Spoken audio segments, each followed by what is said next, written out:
All right, let's just briefly delve into art for a minute. And why art? Well, I think it's a lot easier to look at the visual arts and see some of these ideas come across that you can then bring across in your reading as well. But it's easier to look at things than to read things. And that's okay, right? That's just kind of the way life works.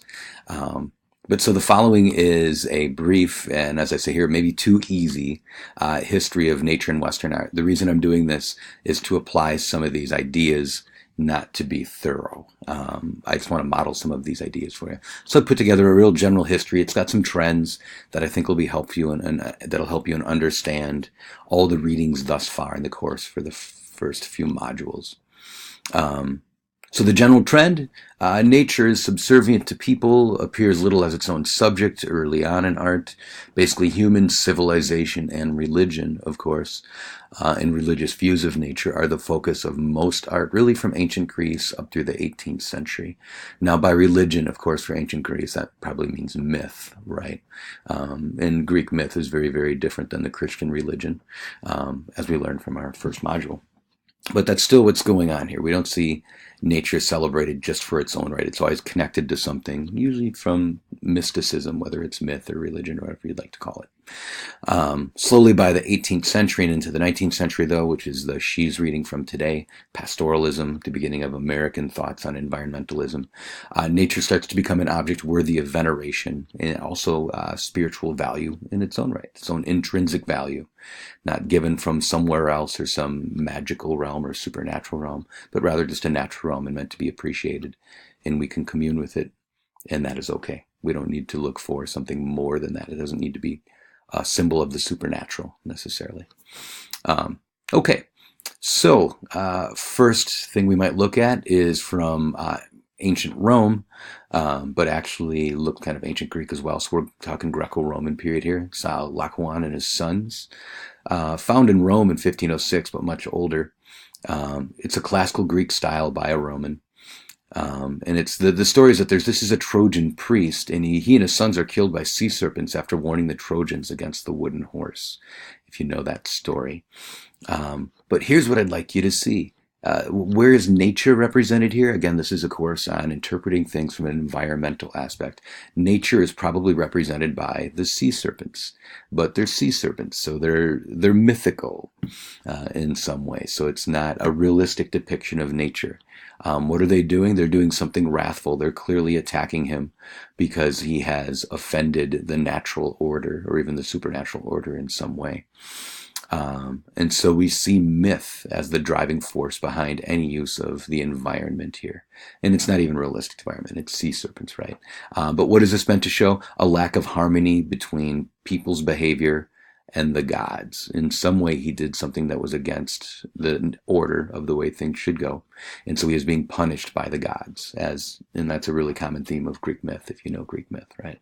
So we see the environment being used to show the disorder between people and the gods. All right, we're going to move forward now, pretty far, actually, up to the 14th century. So this is early Renaissance, almost late medievalism, kind of right on the cusp of the two. Here, this is Giotto, The Raising of Lazarus. So again, I'm sure we all know who Lazarus is, right? So this is the story of Jesus bringing someone back to life, right? And so if we look at this from an environmental perspective, focus still on religion, on Jesus and the New Testament in this case. And if we look at environment here, you'll notice it's way in the background. Right there, there's some trees back here. They kind of filled in the top section.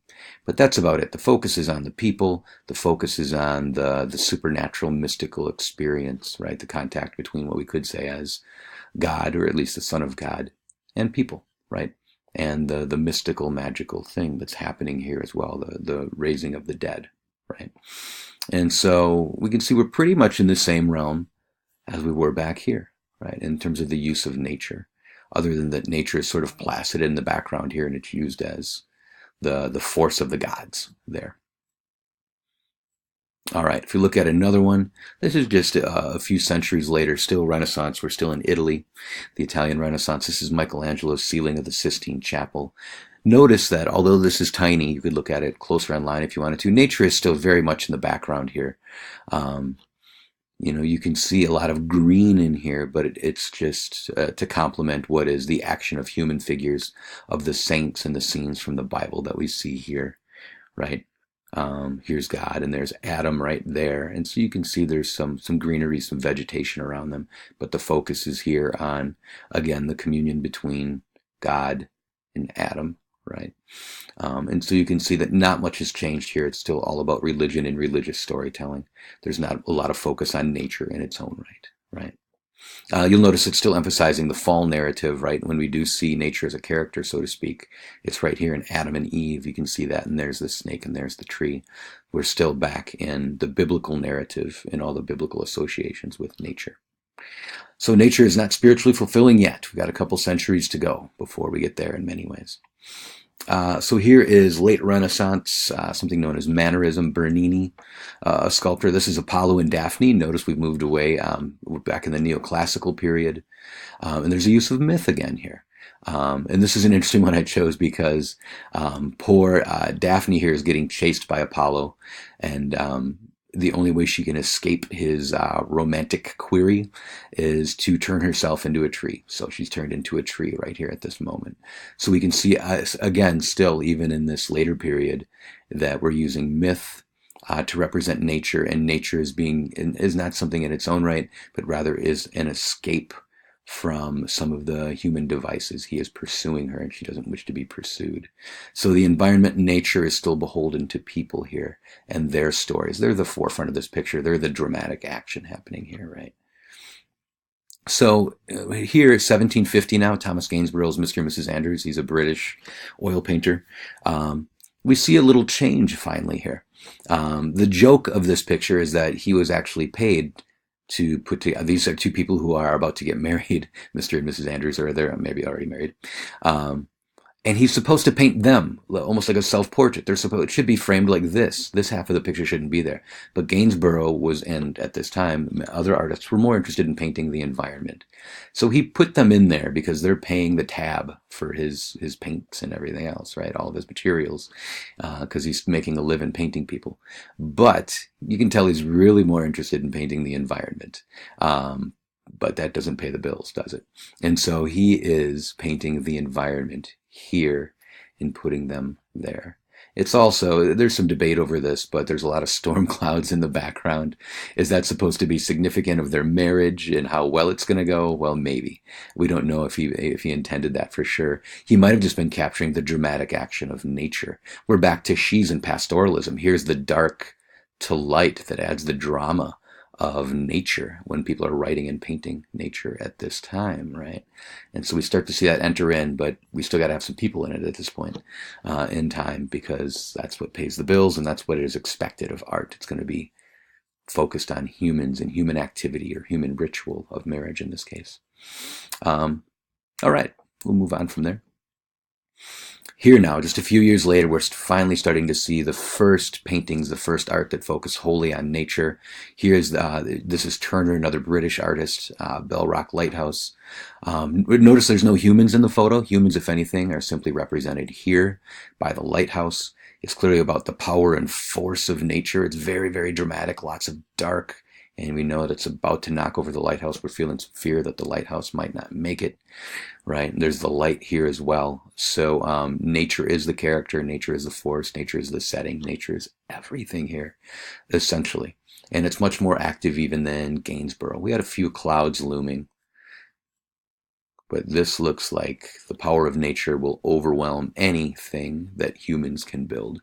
And so we start to see that. It used to be that the power of God would overwhelm anything that we could build, or we could even come back to life, right? We could be revived through supernatural means. Notice now we've gone the other way in a few hundred years here to where nature is the force rather than God being the force. So you can see there's some competition of ideas, and this aligns with what I talked about in the preview video. Here's another one by Turner, interesting one in that he's chosen to show some ruins, again, that human creations won't stand the test of time, but rather nature does. Nature is still there, even though it's much different than the power of nature. This seems to be that nature has the long duration and will outlast mankind, and we can't build things the way that nature can. Nature will always reclaim what humans build, right? We can see that as a pretty easy theme in this painting. And then we'll end with one that I think we all know as we're getting toward the end of the 19th century. This is Van Gogh's Starry Night. Maybe you've even got it hanging in your bedroom, who knows?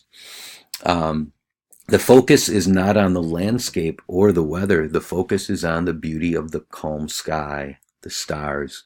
There's not a lot of turbulence or drama here. There was the way there was in say, Gainsborough or Turner.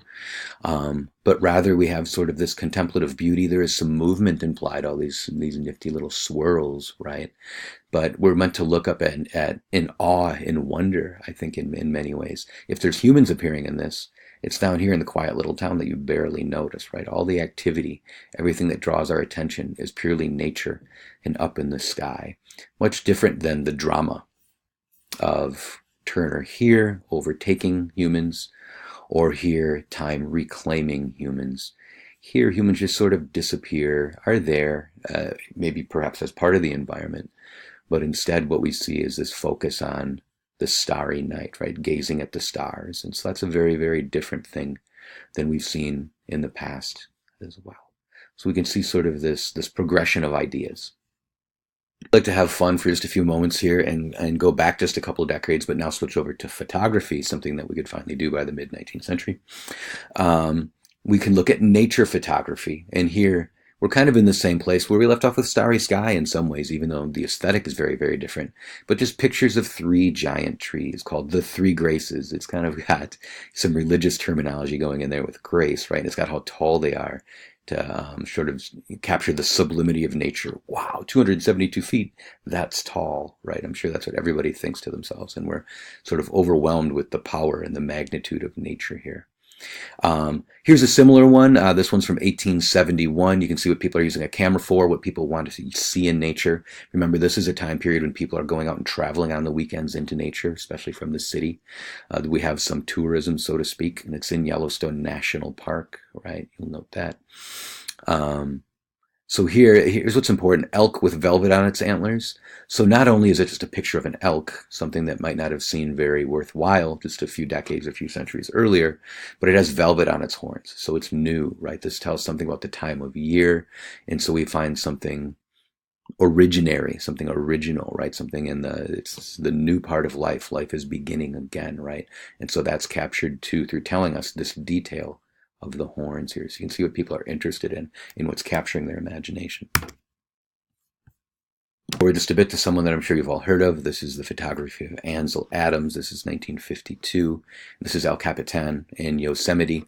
So again here, the grandeur of nature, right? It's just big and overwhelming, and it's beautiful in its own right. And now we're really moving up quickly to, we're getting close to an American environmental movement. It's the 1950s. By the 1970s, we have Earth Day, we have the EPA, we have protections. And why do we get those things? Well, that probably brings us to our next series of pictures. This is 48. This is a toxic cloud that's been released over a city that killed some people and made thousands sick. So now we're using photography to capture what's going wrong and how humans are harming the environment. And there's an awareness of this coming by the 1940s. Here is a very famous picture of the DDT being sprayed on someone right here in the 1940s. By 1952, rivers have started to catch on fire because of pollutants, so now we're using our visual arts to capture the way that we're degrading nature. Right? And so this, you can see the lead up to the 1960s to Silent Spring is written just a decade after this happens. And then by the 1970s, we start to see the modern environmental movement. And the last picture I'll leave you with is this one. I think nothing captures us better than this picture. This is someone staring out their city window. They're enclosed in this brick, but still looking at the beauty of nature. Here's this tree in blossom here, right? And so this is probably where modern art, modern environmental art leaves us. Here we are encased and away from nature. Maybe it's nature versus, or civilization versus nature. We feel the divide between the two, and we see it in this picture, but also we see the need for our communion with nature, right? We want to be there. We want to be part of it, right? We don't want to live in this binary of the brick house versus the tree, civilization versus, nature, or humans versus nature. We want to be with it, and that look says everything, and that is what our course is all about. All right, hope you enjoyed this brief art history. We'll see you soon.